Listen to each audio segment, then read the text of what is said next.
Hey YouTube, this is the helper again. I got a video here. My last video I had to edit the audio because of the things I was saying in there, unfortunately, so I had to take the sound out.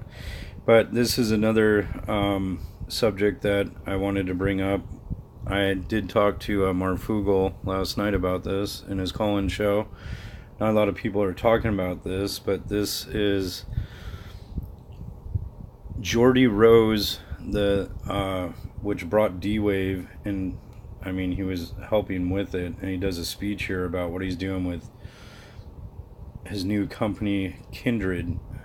I don't know how much of this I can play because of copyright, but I'll try to get to some key points about it. So I'm going to talk about aliens. But before I do that, we had a little bit of interesting news today that's Kindred relevant, and I wanted to share it with you because I'm pretty proud of it. Kindred was named to a list of the MIT's smartest 50 companies. And this is a very prestigious list. It's very hard to make it. But the thing that was distressing about it is that they have this map that they show of where all these companies are from. And there wasn't a single company on the list that was from Canada. Not a single one, which was a little surprising, of course, because we're from Vancouver. But they thought that we were from San Francisco because we have an office there, but we're not. We're from here. Okay, I'm going to speed it up a little bit and get to his key points he's talking about here.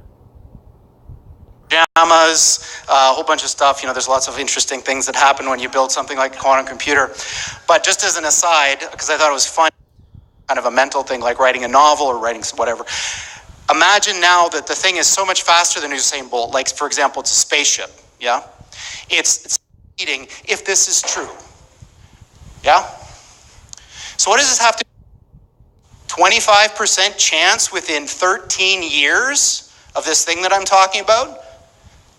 You know, when you think about what you read on the news, you know, CNN, BuzzFeed, whatever, they're all kind of the same nowadays. Think about how unimportant that thing is that you're reading if this is true. Yeah? So what does this have to do with aliens? So Sam Harris, who I quite admire, is a very interesting guy, was reciting this parable at a TED Talk that he was giving, and it goes something like this. So, say I'm the President of the United States. So I receive this message from the heavens. So my microwave dish, my SETI dish, finally captures something. And what it says is, in 50 years, or 13 years, we're coming to your planet. You gotta be ready. Now just imagine what would happen if that happened. A super intelligent alien race beamed down a message to all of us Earthlings saying, we're coming July 13th, 2030, and boy, you better be ready because the mothership is landing right on the front lawn of the White House or wherever you wanted to land on that day. The amount of resources that would be marshaled to try to figure out what to do would encompass the whole world. AI. I don't know if you can tell, but the logo on his shirt is a serpent eating its tail right above the Kindred. Is just like that. So when this thing that I'm talking about happens, it's going to be exactly the thing that you're thinking about those super intelligent AIs. So the one thing I can tell you is they're not going to be like us. So alien means, you know, different. These things that we're building are not going to be people.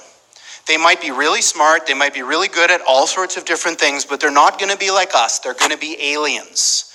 And they're going to be, I'm sorry to say, way smarter than every single person in this room. So what he's getting at is D-Wave, the computer, quantum computer they built.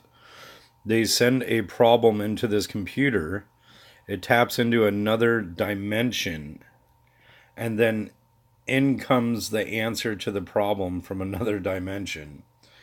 So now this Kindred, what they're doing is they're building robots, and these entities he's talking about is what they refer to as AI. Ways that we can't even comprehend. So this, of course, triggers a lot of alarm.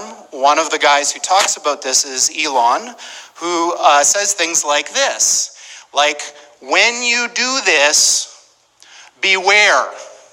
Because you think, just like the guy in the stories, that when you do this, you're going to put that little guy in a pentagram, and you're going to have your holy water out, and you're going to wave it at the thing, and by God, it's going to do exactly what you say and not one thing more, but it never works out that way. So this is an attitude that some are having, this emerging